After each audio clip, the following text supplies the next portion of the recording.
When you please put your hands up. I'd like somebody to answer, what do you see in that picture? Hands up. Okay, yeah? A girl with a broken arm, okay? How do you think that girl's feeling? Hands up, can't hear you shouting out. Girl's got a broken arm, how do you think she's feeling? Somebody put their hands up and tell me. Yes? She'd feel really hurt, wouldn't she? Well done, Rosie, thank you. She'd feel really, really hurt, okay? Right, so let's meet Tom. Can somebody put their hands up and tell me about Tom? What do you see with Tom? Again, hands up, please. I can't see where it's from. Yeah. Yeah? He's talking to the people there in front of him, isn't he? Yeah? Okay. Anything else you can see about Tom? Somebody? Does he look? Yes. Go on. Obviously, he has a different school uniform. Different school uniform, he does, you're right. Does Tom look hurt? Does he look hurt? And he's talking to somebody else? Hands up, do you think he looks hurt? No? Okay. Well, actually, Tom's parents have recently split up. Dad's moved out, Dad's got a new girlfriend. He's been dropped from his football team. He's played for this football team since he was 6. The coach has brought in some new players, faster players, better players, and he's now on the bench each week. And Dad used to take him to football. And he's got his end of year test coming up, which is making him feel really, really anxious. He's not doing his homework, he's not staying behind after for extra catch-up work to do. And he's getting stressed. His teachers are asking him to stay behind, but he's not. And it's making him have these angry outbursts. And he's not sleeping well. So he's coming to school the next day really tired. And he doesn't want to see his friends. His friends are messaging him, they're calling round to see him, and he wants to stay inside. So he's feeling quite overwhelmed. In fact, he's really struggling with his mental health. And that's what we're here today to talk about. So what is mental health? It's how we think, how we feel, and how we actually behave as well. So like Tom was being angry, but underneath he was feeling differently, wasn't he? Okay. And it affects how we handle our stress, how we relate to others, so the friends that we have, how we relate to parents, or how we relate to sort of teaching staff in school. And we all have mental health. Just like the physical health, just like the girl, she got a hurt arm, thank you Rosie, she was hurt, she got her arm in a plaster, it's the same, okay? And we all have mental health at some point in our life. And I'm not ashamed to say that in my life I've had probably 2 or 3 times when I felt really, really bad. I've sort of struggled with it. And I felt angry. And I've lost somebody very close to me. And I felt angry about that. I felt angry because they left me. I felt angry with the doctors and nurses because they couldn't save this person. I felt angry with all my other friends because their life seemed to go on. And mine seemed to stop. And I was caught up in this little bit of a bubble of just being so upset and angry. I need to take it out on them. I take it out on my own children at home. They come and speak to me about something and I sort of snap at them. It affects you sort of differently. And it's linked to what we call the iceberg theory. And have you seen this before? This little bit of an iceberg, yeah?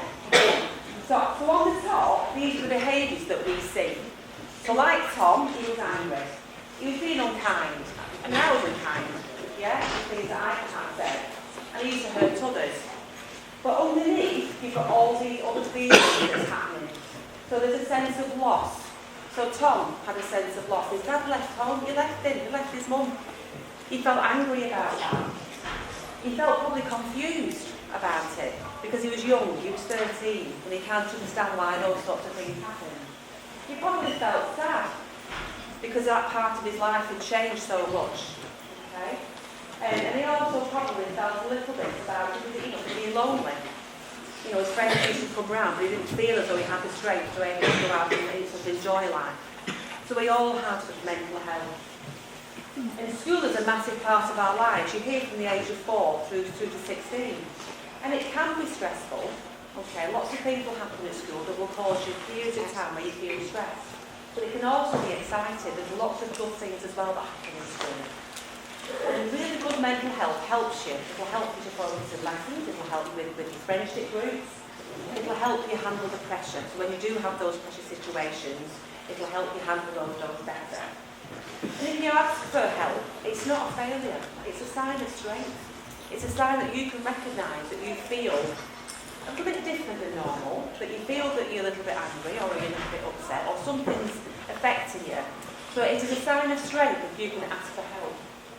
So be the kind of friend who help others to ask for help. So if you see somebody or your friend or, a neighbour, somebody that you feel has changed a little bit and they're perhaps a little bit withdrawn or they behave a little bit differently, talk to them. Ask them for help. And in school, you've got lots of support in school. You've got your form tutors, you've got your head of year, you've got your pastoral leader. We've got lots of mental health people in school, adults who are trained. And we'll talk to you about some students later too. Okay, so please sort of speak up. Right, I need you to take part now. Okay, this is going to be a little bit of a quiz, a true or false quiz. So I'm going to ask you a question, and you put your hand up when I ask you whether it's true or false. Okay, let's see what you learn. So, mental health is always something that adults struggle with. Is it adults that have it? Is that true? Put your hand up if you think it's true. No, it's okay. That's really false. No, young people and adults don't have it. 1 in 5 young people experience a mental health problem. Okay, we've had 5 students stood here. 1 of you would at least have issues with that. Yes, sweetheart. Pardon? True. Oh, it's true? Gosh, okay. Do you think it's true? Well done, you're right. It is true, okay? You can't help anybody who's got mental health. Is that true or false? It's false. Okay, you can help with a friend by talking to them, as I've explained. Alright? Mental health is just like physical health. Is that true or false? Put your hands up if you think it's true. Yeah, I touched on this at the start. Picture. It is true, you're right. And it can get better, but it can also get worse. Alright? But you need to learn to talk to people. Lots of different people can help you with your mental health. True or false? Come on, a bit higher. True? Yeah. Well done, yeah, it is true. Those are people that you can speak to, and of course there's people outside who do too. Some of the mental health issues can never get better. Is that true? Well done, Miss Johnson. Thank you. Anyone with a mental health problem can get better. Okay? Is it okay to describe someone with a mental health problem as crazy, weird, or odd, or mad? Is that true? I'm glad nobody's put their hands up for that one. That's absolutely right. It is false, because it's not okay to say that. Yeah. Think about the iceberg. You do not know what battle someone's having. Okay. You don't know if somebody's suffering inside. You don't know if we have lots and lots of different Toms in our school who's got a lot of problems outside of school.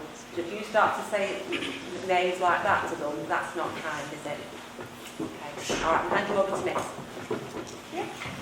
Good morning, Year 8. So many of you will recognise me as a history teacher. I can see many familiar faces that maybe I taught last year and some that I continue to teach this year.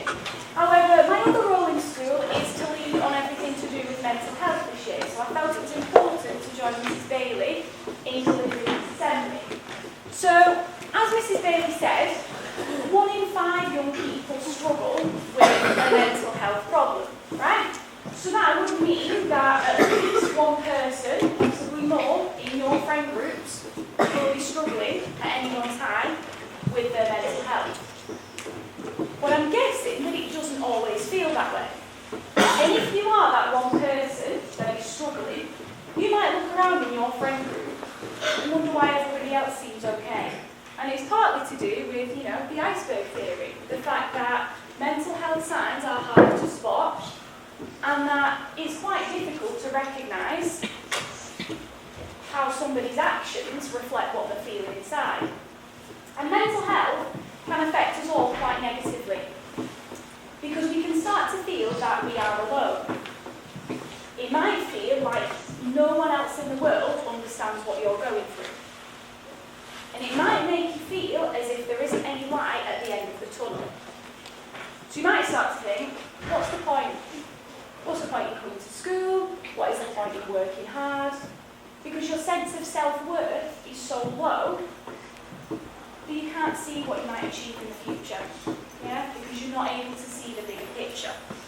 So what I wanted to do today is show you 3 historical figures that did struggle with mental health. They weren't ashamed to talk about it, they spoke about it openly. But I wanted to show you what they went on to achieve. Because the message that we want you to take away from this assembly is that mental health, as Mrs. Bailey said, is not a sign of weakness. Talking about it is a sign of strength. And it does not limit you in anything you can achieve in life. Okay? So, help me out. Who said this? I am now the most miserable man living. If what I feel were equally distributed to the whole human family, there would not be a single cheerful face on the earth. Who do we think said that? Does anybody know? Hands up, please. Do you think you know? Brilliant, Abraham Lincoln. Yes. Do you know anything about Abraham Lincoln? Anything at all? No? Does anybody know anything about Abraham Lincoln? Yes. Absolutely, President of America. Brilliant. He was the 16th President of the United States. But, as you can see from the quote, he really struggled. Yeah, this is such a powerful quote. He clearly was in such a dark place. But, to become President of the United States, what an achievement in itself. So he struggled with something called melancholy, which is now recognised in today's society as clinical depression. So if Lincoln were alive today, he would receive medication for this need. He experienced episodes of deep despair throughout his life, and he often frightened his friends with talk of suicide. Yeah? However, as we said, that did not stop him from achieving greatness. He overcame these struggles. Lincoln is hailed today as one of the greatest US presidents ever. He led the Union to victory over the Confederacy, and because of his strong leadership and victory in this conflict, the abolition of slavery in the United States. So he was able to push through the Emancipation Proclamation and the 13th Amendment, and that gave freedom and equality to all people in America. This is a principle that he never wavered on. He stood firm in his belief that every single person on the earth deserved to be treated with respect. Yeah? And he became, and still is, a symbol of democracy. He coined the famous term, of the people, by the people, for the people. Yeah? Life would be very different if Lincoln didn't go on to achieve these things. And we've got a lot, as the world, to thank him for. Who said this? I don't like standing near the edge of a platform on a train passing through. I like to stand right back. I don't like to feel the temptation of it. The temptation of stepping in front of a train. Again, a really powerful quote. Who do you think said this? The silhouette will help. Yes? Winston Churchill. Brilliant. Do you know anything about Winston Churchill? He prime minister of the UK and he led the war in World War. I think he led World War II. Brilliant, yes. So Winston Churchill became the Prime Minister and he guided Britain through World War II. One of the scariest things that has ever happened to the world. Yeah, one of the scariest times the world has ever seen. But he struggled. Churchill often called his depression his black dog.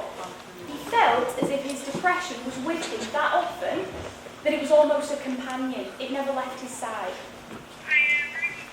And he described how in dark moments he often felt a magnetic pull towards danger.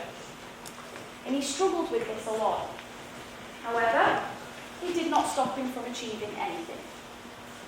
As UK Prime Minister, as we said, he led the country through World War II. He stood firm and refused to negotiate with Hitler, coining the famous term, "We will never surrender." His famous speeches were not just rhetoric, but he provided the British people with a lifeline. It gave them hope when defeat seemed imminent. And if Churchill did not play this key role in the liberation of Europe and the ultimate defeat of Hitler and Nazi Germany, our lives could be very different again. Yeah? So despite his struggles, he went on to achieve greatness. Who said this? I am miserable. I could wish life to be shorter, that one might not have so much of it to endure. Anybody know? Yes? Not Queen Elizabeth? Okay, over the lantern. Does anybody know? Yes? Florence Nightingale. Florence Nightingale, brilliant. Do you know anything about Florence Nightingale? No? Does anybody know anything about Florence? Yes?